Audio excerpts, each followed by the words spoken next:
Please welcome to the stage John J. DeGioia, President of Georgetown University.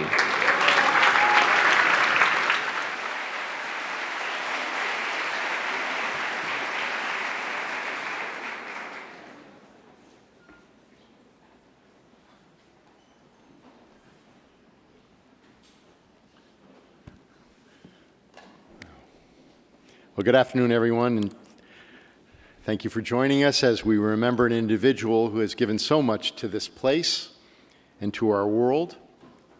Professor, public servant, colleague, and friend, Madeleine Albright. I wish to offer a special word of gratitude to Madeleine's family for joining us, for your support of this gathering. I'd also like to thank our colleagues in the School of Foreign Service and at the Aspen Ministers Forum for their efforts to organize this convening. It is an honor to have this time with all of you here in Gaston Hall, a place where we have gathered together so many times over the years to engage the wisdom and insights of this trailblazing global leader and extraordinary member of our community. I could not imagine a more fitting place to share the impact and the importance of Madeleine's contributions than right here with all of you. Her dedication to public service, her scholarship, her visionary leadership in diplomacy and human rights have always been deeply connected to her work as a professor and her time here at Georgetown. We were the beneficiaries of her presence in our community for 4 decades, and deeply grateful for the friendship that she shared with all of us. Madeleine Albright and her legacy will shape our community for many years to come. And as we reflect on her historic contributions, we have the honor of welcoming 2 individuals who were partners with Madeleine in advancing a commitment to democracy and equality around the world, President Bill Clinton and the Honorable Hillary Rodham Clinton. And it is an honor to welcome both of them back to this hilltop for this special day of reflection and remembrance. We're deeply grateful to each of them for their deep commitment to Georgetown and for their unwavering commitment to public service. They will be joined in conversation by our colleague, Executive Director of the Georgetown Institute for Women, Peace, and Security, and our first U.S. Ambassador for Global Women's Issues, Melanne Verveer. So please join me in extending a warm welcome to Ambassador Melanne Verveer, Secretary Hillary Clinton, and President Bill Clinton.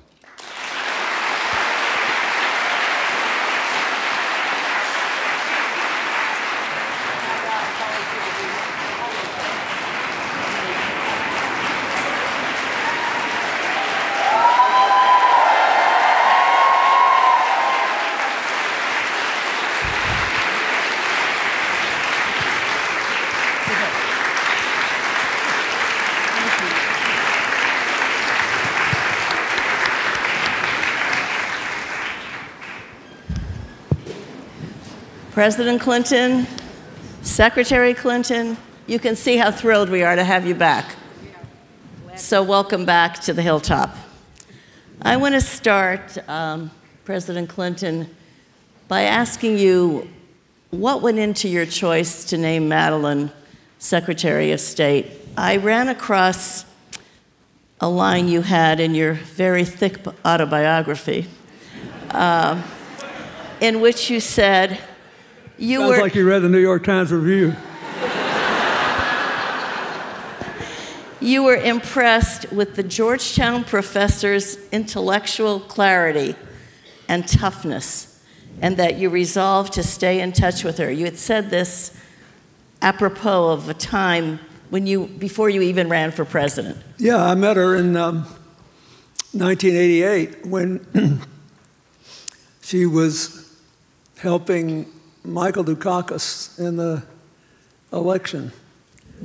And I just, I knew by then she'd already been at Georgetown, I think 6 years, and she'd already been voted the best professor once, at least. And I thought she was terrific. I just liked her. And she had a grip on the world that I essentially agreed with, and I was impressed with her. And then, you know, we also got to know her later, and Hillary liked her a lot. And it was a tough decision, really, in some ways, because I thought Richard Holbrooke had done a good job in ending the war in Bosnia and getting the Dayton Peace Accords, which were and are flawed, but have kept them from returning to the horrible violence of those awful years. So, but I just thought Madeleine would be better. And that was hard to say. I mean, Holbrooke was very able, kind of heavy-handed, but good. And I loved him very much. But I just thought, you know, she would send the right image to the world. It'd be America's first female Secretary of State. She came from Czechoslovakia, and she represented even more than she knew at the time all the cross currents of what had happened in Europe in previous decades. And if you read her autobiography about her earlier years, you know that she still had things to discover about her own roots. But it was, I just thought she was the right person for the right time, and boy, it turned out to be better than I ever dreamed. Did you ask Hillary's advice at any point while you were deliberating? I didn't have to. She told me who she was for.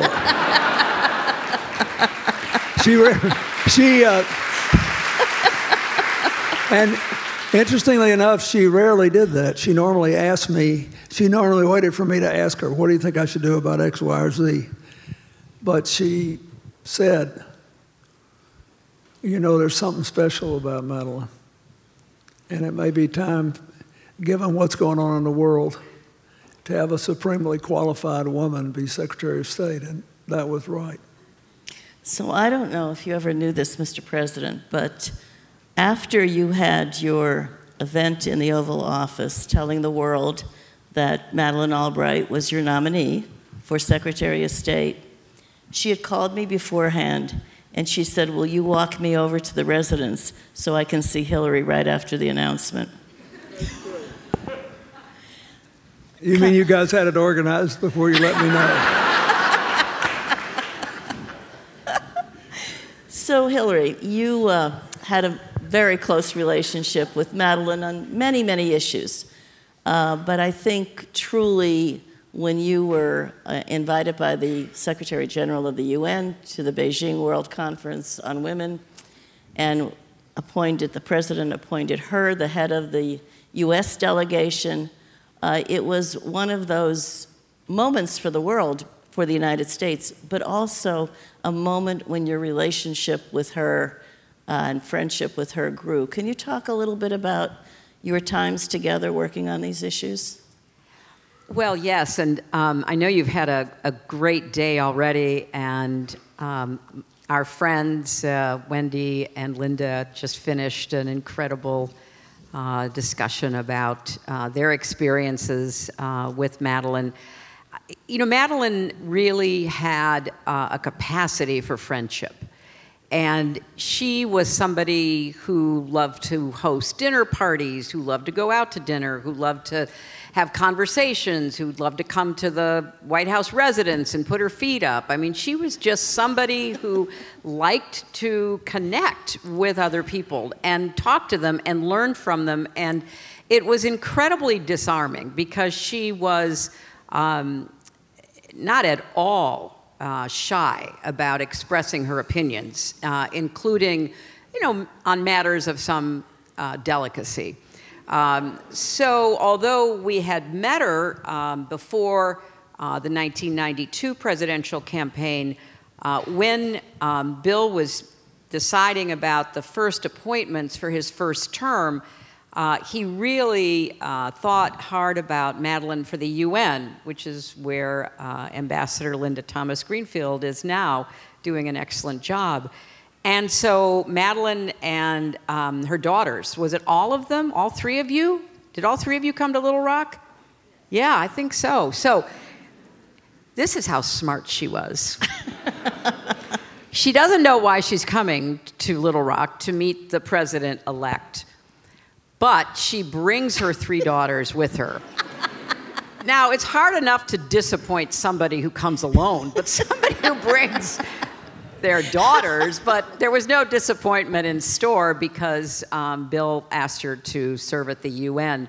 And that's when I really started to get to know her. She would host, I remember she hosted a memorable dinner in what used to be the ambassador's residence in the Waldorf Astoria in New York City. Were you with me? I can't remember. Not for that one.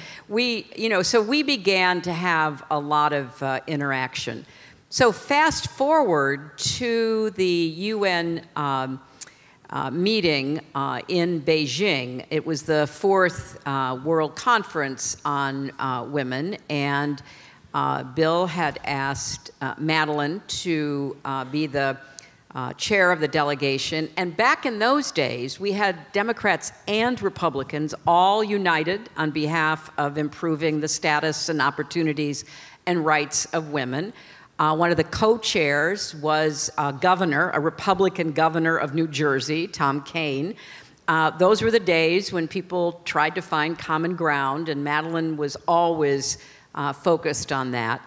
And then, as you remember so well, Melanne, there was an invitation from the Secretary General for me to come and address the conference. And it was very controversial at the time for a lot of reasons. But eventually, we all decided I would go. And Madeleine was at the wedding of one of her 3 daughters. And in order to make the flight that we were taking to Beijing, she literally had to leave the wedding reception of one of her daughters to get on the plane for us to fly to Beijing, in part because we wanted to confer on the way over on that long airline flight about exactly what I would say, because we wanted to really lay down some markers about U.S. foreign policy when it came to the total inclusion of women as an element of a strong, sensible, smart foreign policy. So I want to go now to recent current events, and particularly the situation in Ukraine. Mr. President, you said that you talked to Madeleine probably 2 weeks before she died. You asked her how she was doing. And she didn't want to talk about that. She wanted to talk about the world and what we were leaving our children. It was Ukraine. amazing, but we had, my last great gig with her was in 2019 in Kosovo. And Hillary was supposed to go and couldn't, so they built a little bust to Madeleine and put it in downtown Pristina, in a little, kind of like a little garden inset. It's absolutely beautiful. And they were going to do it, and we had to make the announcement in front of this humongous statue they had built to me after the Kosovo War, which always embarrassed me. It made me think I was a hero of Stalinist Russia. You know, you look at it. And the president said to me, who had a very good sense of humor, Madeleine and I were standing there, he says, you know, the president, he doesn't know how he feels about the statue. He said, we don't like it. It's not good enough. He said, we're going to build another one. I said, well, how's it going to be different? He said, it'll be 4 feet taller. So Madeleine and I started waltzing down the avenue on this gorgeous sunny day. And they still had pictures of Hillary up too, because they thought she was coming. And we were walking down, and she was talking about all the things that she had done to advance freedom and how proud she was of that. And we started talking about Ukraine again, because Putin had told me in 2010 or 2011, I was long out of office, but we were in Davos at the same time, and he asked to see me.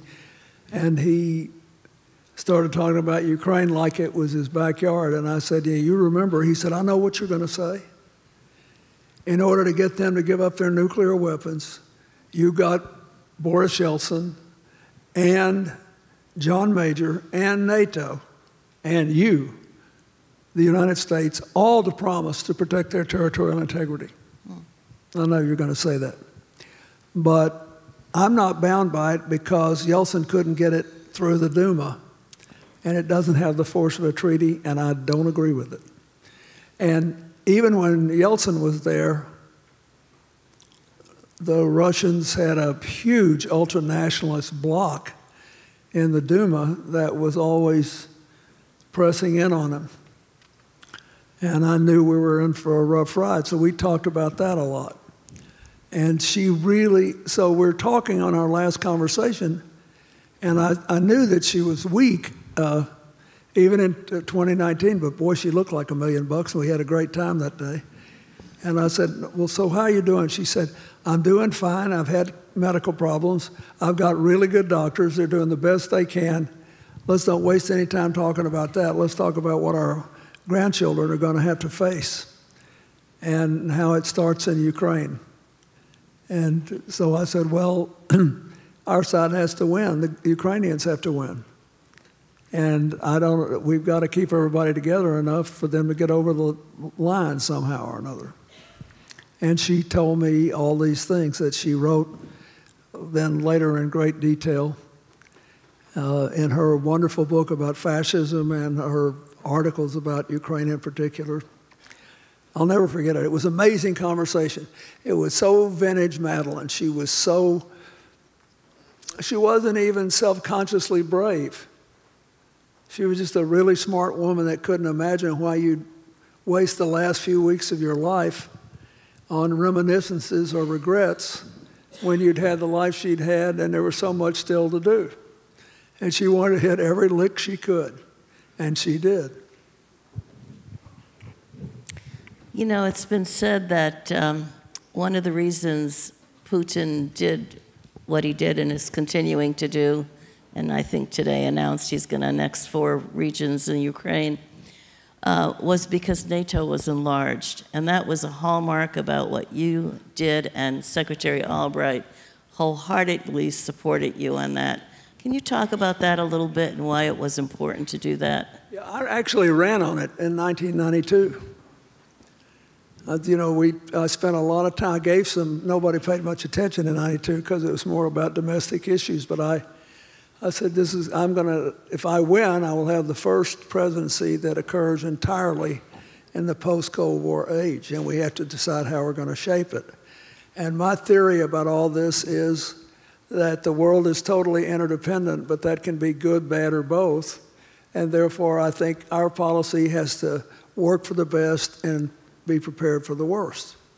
And then I'd say, well, I thought we should expand NATO, starting with Poland, Hungary, and the Czech Republic, and then leaving the door open to others. And, you know, she was involved in that, and she wholeheartedly agreed with it.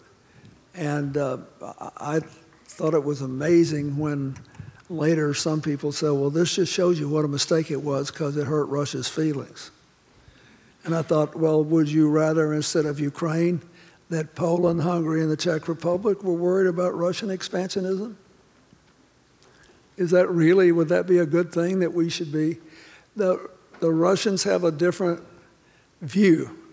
And I spent 8 years working with Yeltsin to try to get him to define Russia's greatness, not in terms of 19th century imperialism or 18th century imperialism or the defensive power of controlling your neighbors, but in terms of creating a whole new future based on their unbelievable abilities in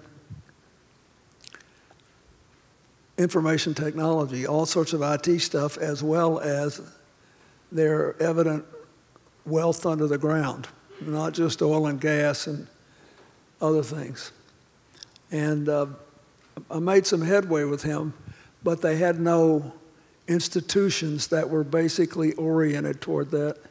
And when he left office, he deliberately picked in Putin somebody who could work harder because his cardiovascular system would only function about 4 hours a day then. And you can laugh about this, but the average life expectancy of a Russian male dropped to 59. after the Cold War. And the healthcare system essentially collapsed. And Yeltsin served until he was in his late 60s and lived to be 76. So anyway, I understood that, but Putin thought the dissolution of the Soviet Union was a great tragedy in human history. Yeltsin thought it was a good thing because it would give freedom a chance to flourish in more places. And that proved to be an unbridgeable gap when the two administrations changed. And then when Putin decided to stay forever, a big door was closed. Because when you decide to stay forever, it changes everything. Then the most important thing is just destroying your opposition, keeping them weak, keeping them on the back foot. I can't explain it. Look at what China's done since President Xi decided to stay forever. He was a nationalist when he took office. And when President Obama had his first meeting with him, remember, there was a lot of talk about it, and Hillary knows more about all of it than I do. But if you decide to stay forever, it changes everything, almost always for the bad, for the worse. And Hillary, as secretary, you've had to deal with Putin. Maybe you can say a little bit about what that experience was like and how you see the situation vis-a-vis Ukraine. Well, first, I just want to reinforce the very strong argument in favor of NATO expansion. And I think the really strongest point is the very much of a pent-up demand by the new nations in, the former Warsaw Pact, the former Soviet Union, who understood their history and were willing to bet on a peaceful future, but they wanted security guarantees. And all the conversations that I had with any leader of any of those countries, really starting in the 90s when Bill was president, and we would have events at the White House to announce another nation's entry into NATO, there was such a palpable sense of relief by the Baltic states, by Eastern Europe, by Central Europe. And I think the idea that that's what motivated Putin is really premised on a lot of wrong assumptions. So if you take where we are now, and to go a little further with something Bill said, there is a long debate in Russian history, and certainly analysis about that history. Is Russia looking inward? Is Russia looking east? Is Russia looking west? Is Russia considering itself a member of Europe or not? And it's a really important historical discussion. But Russia, especially under Putin, with his energy and determination, had an opportunity to forge a different path, particularly when it came to an economy that was not based on commodities. And in fact, when I was secretary, and for that brief period of time, a few years, where Putin became prime minister and made Medvedev the president, it was one of the main goals that President Obama and I had to try to present that alternative. And Medvedev was pretty interested in it in those days. He loved hanging out with Obama. It made him feel really cool, and wore black leather jackets, and they'd go have hamburgers and all of that. But the serious side of it is we made a big effort to present an argument that you could be our competitor. We believe in, good, strong, peaceful competition. You have this outflow of tech people into our tech industry, some to Europe, mostly the United States. And Medvedev would get very excited about that, about the Silicon Valley of Moscow, and we encouraged it. I mean, we set up meetings for him in Silicon Valley. We hosted events for him, and then, as was often the case, Medvedev was not a decision maker. He was a reporter to Putin, and on a couple of occasions he would ask Putin about doing something, and Putin wouldn't care, and so Medvedev could do it. But when he would go to Putin about this new economic model. He did work on it. He presented papers as we understood it. I met with him in Russia several times with advisors who were trying to help him and all of that. Putin basically thought about it and he goes, wait a minute. That would require much too much freedom. That would require much too much entrepreneurial energy. We could not control that. I don't think that's the way we're going. Let's drill more. I mean, and so this opportunity that we saw and that we had done a lot of work on, our intelligence community, other experts looking at the options because it's such a highly educated population, certainly in the major urban areas. It was just something that, you know, Putin couldn't go along with. So I think it was an early indicator to anybody paying attention that he too was more interested in consolidating and taking power into himself as the living symbol of Mother Russia, so to speak, and that he was not going to be open to any other kind of arguments. And we saw, starting, of course, with the invasion of Georgia in 2008 under the Bush administration. I was in the Senate still then, and you know, there was all kinds of response, you know, put on sanctions, do what we could to try to prevent it. But, you know, Georgia was another one of those states that, you know, just wasn't, in the view of NATO, a candidate for membership, even though Georgia was a very strong member of the alliance that went into Afghanistan and acquitted itself very well. So then, fast forward, when Putin basically grabs Crimea in 2014 and the other parts of Ukraine, as you mentioned, again, people were like, well, what are we supposed to do about it? And then there was all this equivocation about how do we respond. The idea that there was a security agreement which had been entered in, as Bill said, when he was president and Ukraine gave up its nuclear weapons, you know, was kind of overlooked, pushed to the side. And I think it empowered Putin. I think it made him feel that that old Leninist, you know, aphorism, you know, push with the scalpel as far as you can until you hit bone.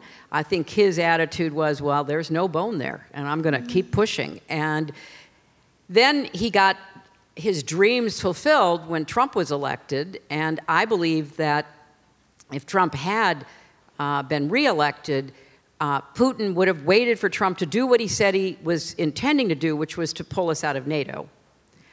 And that would have created such a vacuum that invading Ukraine, which he thought was going to be easy anyway, would be a fait accompli.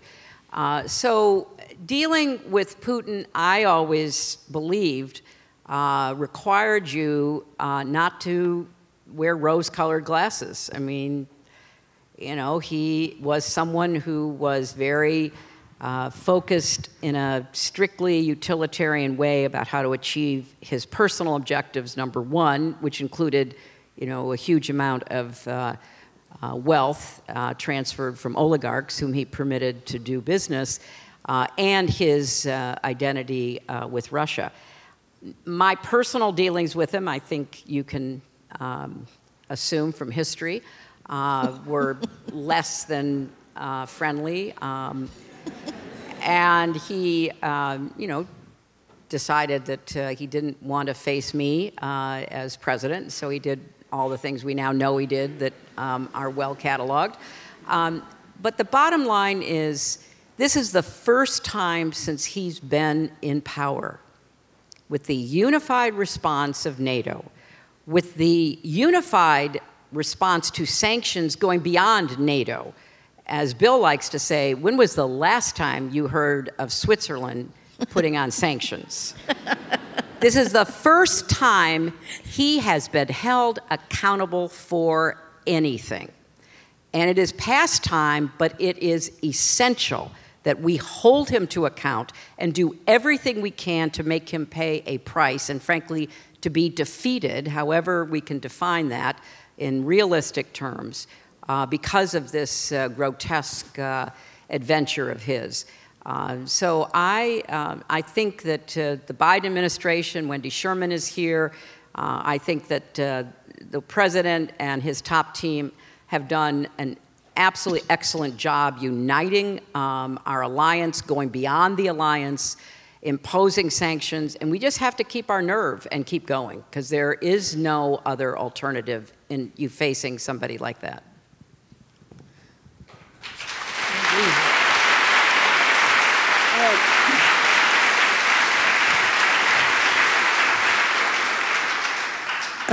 As you might imagine, that fairly captures the substance of my last telephone conversation with Madeleine.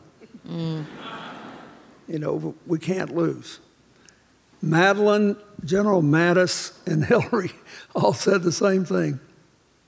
We can't lose if we're going to do this. You've got to stay with them all the way to the end. Before we go to the student questions, which are all important in this room, I just want to ask one final question, which is, how do we get out of the mess our country is in right now, with the threat to our democracy, threats to democracies around the world, the rising authoritarianism? You know, we've got the future here. We've got a lot of leaders here. What should we be doing? What can we do? Winning elections. You can't go around complaining that people are violating democratic norms when the voters are rewarding them for it, either by staying home or being distracted by last-minute scare tactics. I mean, we lost the last 2 weeks of the 2020 election on defund the police and socialism. And that was our fault. We shouldn't have let that happen. And and in this coming election, if you look at the Supreme Court from Bush v. Gore through the last decisions on reapportionment, which repealed the 14th Amendment as it applies to the constitutional right to vote and reapportionment and have your vote counted and counted more or less as much as everybody else. This is before the repeal of Roe v. Wade. This is the Kupcho decision in 2020. You've had, I think, 8 or 9 of the 12 worst decisions ever issued by the Supreme Court, if you believe that the purpose of a democracy is to continue to expand liberty and freedom and to protect basic human rights and minority rights as well as majority rights. In the last 22 years, I think you've had a higher concentration of really destructive decisions than I can remember. You got to win. You can't expect people to stop doing things they're being rewarded for. Politics is about power. Elections are zero-sum games. The best societies are not zero-sum games. That's where this term norm comes in. That is, there's some things you don't do just because it's not the right thing to do. But if you keep rewarding people for doing not the right thing to do, they will keep doing it because they like power. So you either win or you don't. And, you know, we get in a ladder about things and then it goes away. The infrastructure of the far right in America never goes away. They were good in the 1950s. They were good in the 1960s. They were good in the 1970s. I have lived with this all my life. And you got to give it to them. They believe what they believe. They fight for what they fight for. And they depend on us either getting tired or getting distracted. And it's difficult for us to realize that we can't beat them with the same strategy they beat us with because we have a broader coalition. And the people in the middle, especially like suburban middle-class voters, upper middle-class voters, they're easy to split because they've got something to lose. So all they have to do is sit around and think about, what will I scare them with this election? Whereas if you're trying to build a new barn, you need all hands on deck. It's harder to build a barn than to tear one down. You have to win. I wish I could be more comforting, but that's it. It's sad to believe, but there are people like Congresswoman Cheney, who are ultra-conservative, but by God believe in the rule of law and majority rule. There are many more now in her party who believe that they're a higher type people than the rest of us, that they're better people, and that they ought to run. I remember when I was trying to make it easier to vote when I was governor of Arkansas, and all those people were still Democrats in the South. I had a guy that voted for every tax increase I ever put up for education, and he wouldn't vote. He lived in the Mississippi Delta, which was heavily black, and he wouldn't vote for my bill to liberalize voting. And he said, I think it ought to be harder to vote. I said, why? He said, you get a higher class of voters. And that is at the core of what we're dealing with today, and you just have to decide how badly you want a different future, an inclusive future. I think inclusive economics, inclusive societies, inclusive politics, that they make better decisions by any objective criteria, but it's threatening to people's identity that is more, in Isabel Wilkerson's wonderful phrase, caste-like. Well, we have a lot of work ahead of us. And now we have these questions from the students, and we'll try to get through as many as we can. What is the most distinct piece of advice you received from Secretary Albright that shaped the way you do your work? This is from Jonas Miller, college student, graduate in 26. And then a similar question. As a fighter against fascism and a champion of women, Secretary Albright left an immeasurable legacy. What is the one lesson, perhaps from a conversation you've had with her, that you've applied to your life? Well, I'll start because there actually were a lot of important moments. I mean, just her urging me, as she would say it, to push the envelope as far as I could on the speech in 1995 gave me a lot of encouragement. But what I've been quoting her saying all over in the last month since we lost her is her answer to whether or not she's an optimist. And you just heard Bill basically saying, you know, we've got a choice we all have to make. And when she was asked, having written a book about fascism and seen a lot and fled from the Nazis and fled from the communists, whether she was an optimist, she said yes, she was an optimist who worries a lot. And I think that is a great description, because I feel like I'm an optimist who worries a lot. And I worry a lot about what's happening in the world today, what the choices that people are making, what's happening that is turbocharging authoritarianism, disinformation, so much that we see in our own country and elsewhere.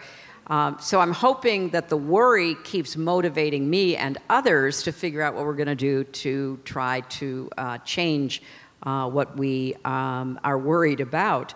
But Bill, you want to mention? Yes, Madeleine believed, as we all did, that because we governed in full at the end of the Cold War, and because we got the expansion of information technology, there were 50 sites, 50 on the World Wide Web when I was elected. Far more than that have been started since we've been talking here about it. Right? And the average cell phone weighed 5 pounds. I mean, it was a different world. And she said, you know, all this is going to happen, and we have to use this to try to build a world that we would like for all of our children to live on when we're no longer the only big dog on the block. Because we were clearly the only military, economic, and political superpower in the world at the end of the Cold War. But China was going to rise, and good for them. They had a right to rise. And every other country did. And it's hard to remember now with all the trouble in Haiti and other places in Latin America, but every country in Latin America except Cuba was a democracy, and it was rising. and we should want it to and build alliances. So her theory was, you know, create the world you'd like to live in when you're no longer in control, because control is a passing illusion. It never lasts forever for anybody. And things were happening much more quickly. And when you see somebody going off the deep end, stand up against it. That's what Bosnia was about. That's what Kosovo was about. That's what our involvement in trying to help end the Irish troubles was about, and on and on. We even were, and it was amazing how much people trusted America. Venezuela and Ecuador almost got into a shooting war over a few miles in the Amazon rainforest. And we went in and they trusted us and we helped them resolve the dispute, and they said they wanted American troops to be stationed in the rainforest. And it was not a security problem. It made them feel stronger. And so we never had more than 10 people on patrol at any given time. And I actually ran into one of these soldiers one time, and he said, "I thought you were nuts for sending us there." But he said, "It changed my life." He said, "It was the most wonderful experience I ever had. And being with people who trusted and believed in America meant so much to me." And never a shot was fired, and you've never heard anything about the dispute that Venezuela and, that Peru and Ecuador had in the rainforest. And so that's what she believed. I also would say this to all of you. She believed in having a good time doing what you were doing. She thought if people could see that you liked them, even if you thought they were wrong politically, that it made a big difference in the conduct of human affairs. I remember when we were in Argentina once, and Madeleine dragged a foreign minister to a tango bar and danced with him. I remember, I could give you lots of examples like that. Hillary and I used to love to go to her house when she'd have Havel to dinner, and we'd just sit and talk. It is not necessary to be miserable even if you're worried. You still, and I think the people who were born into her generation where she was born learned that. You couldn't just let your whole life go by just because politics was going to hell in a handbasket. You had to still realize you're a human being. You get up every day, you have people you like, you have people you love, you have things you want to do, and you just do the best you can.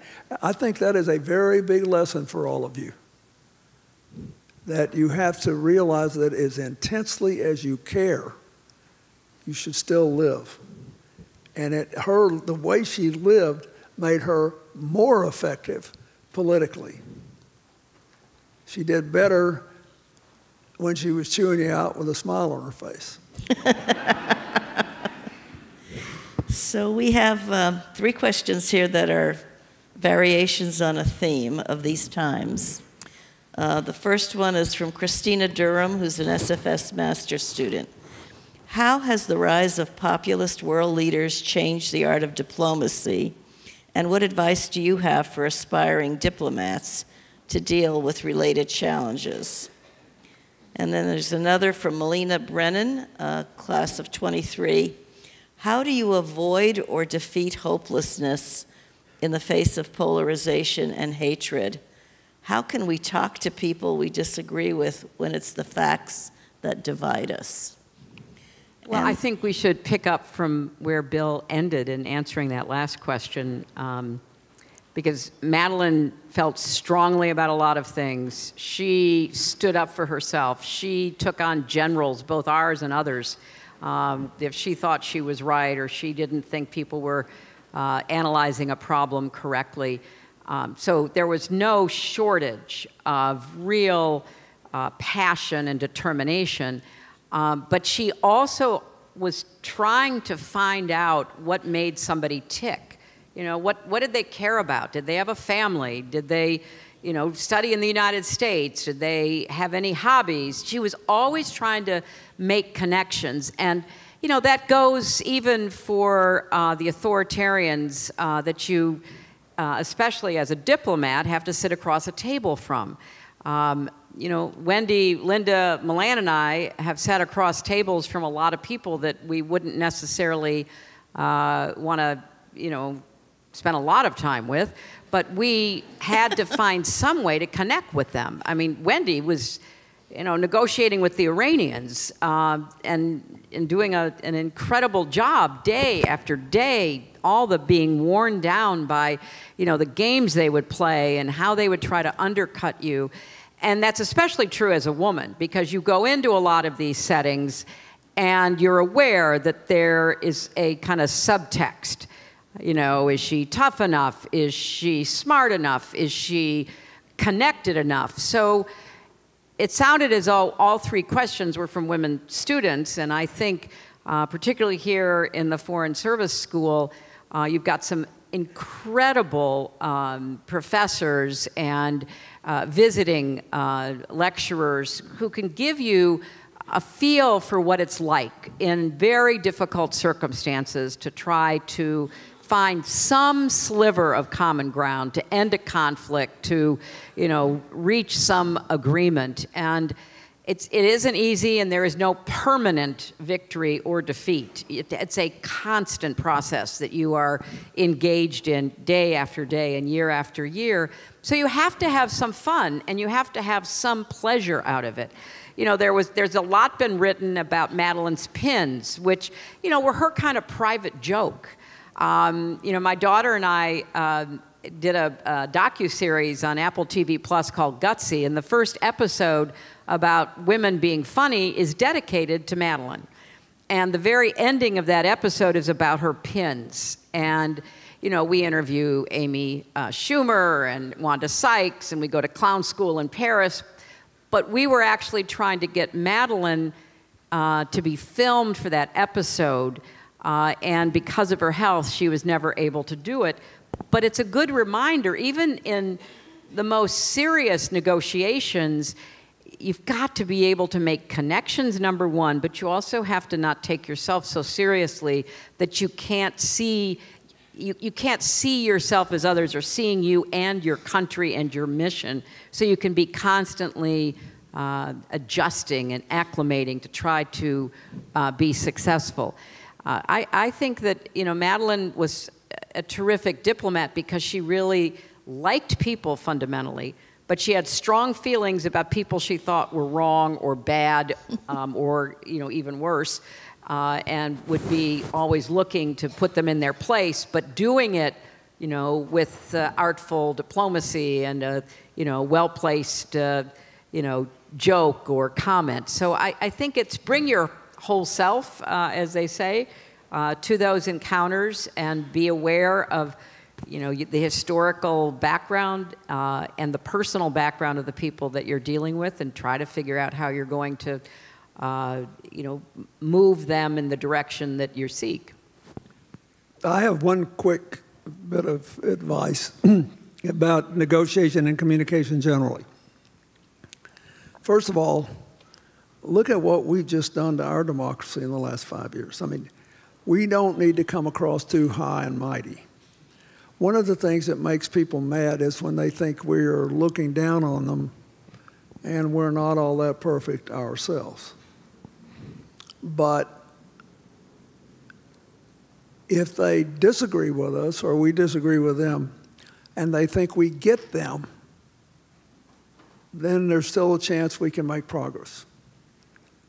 So, for example, when I was making all these arguments, some of which Wendy in particular was involved in with Russia on a whole range of issues, I would always argue to Boris Yeltsin, you have to do what you think's right for Russia. Here is why I think our position is better for you and better for your country's future. If you disagree, fine. But he would listen to it from that point of view, and, you know, a surprising percentage of the time he'd agree and infuriate all his advisors. But the point is, he had the courage to do it once he thought he was doing it for his people. One night I was in Sri Lanka in the aftermath of the horrible tsunami, and the president of Sri Lanka had a dinner for President Bush 41 and me because we were heading America's efforts to get aid for the tsunami victims. And I was seated next to the leader of the Tamil Tigers in Parliament. And boy, he didn't look like a terrorist. He had a nice gray suit on with a red kerchief and a red tie and had sleek gray hair. He looked like an aging movie star. And he said, you know, you never did take us off the terrorist list, but I liked you anyway. And this is the important thing. I said, why? He said, because I always knew that you knew we were in the minority, we weren't always treated fairly. Both our faith and our politics were often subject to discrimination, and you would like it to be better. In other words, when you fight with the politicians, make sure that they know you're pulling for the people they represent. And don't waste a lot of time telling them how ugly they are. You know, if you're in diplomacy, you're trying to make a deal. So we're going to end, Mr. President, with 2 questions to you. What was your favorite or most memorable aspect of your time at Georgetown? It's from Sarah Kidd of the college. And how do the values and focus of Georgetown School of Foreign Service curriculum lead your decisions and objectives in your professional life? And that's from Ryan Thurs, also in the School of Foreign Service. Well, I don't know what my favorite time with Georgetown was, but it's not X-rated, I can tell you that. I actually lost a student body election once on an issue, which I was proud to go down with, where everybody in the 60s was trying to liberalize the curriculum of every place, you know, so we could all engage in critical thinking. And I said, well, don't we have to be thinking first? I came to Georgetown partly because of the curriculum was based on the Ratio Studiorum, and in the Foreign Service School, you did not get an elective until the 2nd semester of your junior year. And you had to take 18 or 19 hours every semester through your first 2 years. So I still remember that. And unlike most people, apparently, I loved it. I felt like I was being sent to boot camp and being beat up, and I could still have almost verbatim recollections of various teachers' lectures. And I lost the election because the guy I was running against was all for liberalizing the curriculum. And that was an election I didn't mind losing. And the dean of the School of Foreign Service then, Joseph Seebees, taught world religions. He was a Hungarian Jesuit who offered an oral exam, since many of the students were foreign in our class, in 9 or 10 languages. And he spoke 12. I mean, it was unbelievable. And he looked at me, and he was very conservative because he'd been captured when he was a missionary in China during the revolution, and the Chinese communists put him in a 4x4 hole in the ground with a grate on it and destroyed a lot of his stomach. So he was militantly anti-communist, and he thought I was crazy because I was against the Vietnam War, and he was for it because for him a communist was a communist. But he was a genius. And he looked at me one day and smiled, and he said, you know, as much as we disagree, I have to like you because we have all the same enemies. On campus, he meant. And when he died, in a little room in the Vatican doing research, the young priest whose job it was to go in and clean out his room found that he had a little packet of letters from former students, and he sent, and mine were among them, and he sent all of us this beautiful account of his last 3 days of life, plus the little memorial card that was made. That's what Georgetown meant to me. But I had a lot of hilarious times in classes. I had a freshman English teacher named Robert Irving. I hope God will forgive me for this. And he was a genius, but boy, was he pithy. And you had to write essays. And I had a very verbose roommate, and in the margins of one of his essays, he called him a capricious little bilge pump. But he was writing about John Donne and how much he loved his wife who was dead. And the guy said, and of course, the essay, he read the essay from a year before, said, of course, physical love for the most part ends after death. I'm sitting there, I'm from Arkansas, this is a little rich for me. He said, for the most part, I suppose for some people there's nothing better on a hot day than a good cold corpse. But he said, I recommend the rest of you be more careful with your language. That's what I loved about Georgetown. He made thinking fun and rigorous at the same time. And I will never forget it.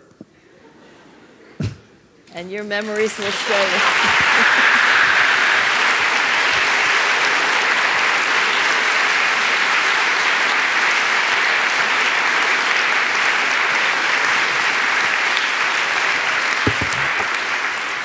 you. And I'm sure your memories will stay with you as you collect them through your time here.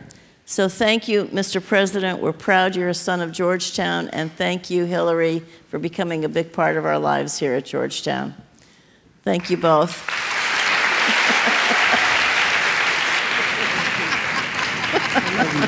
Thank you.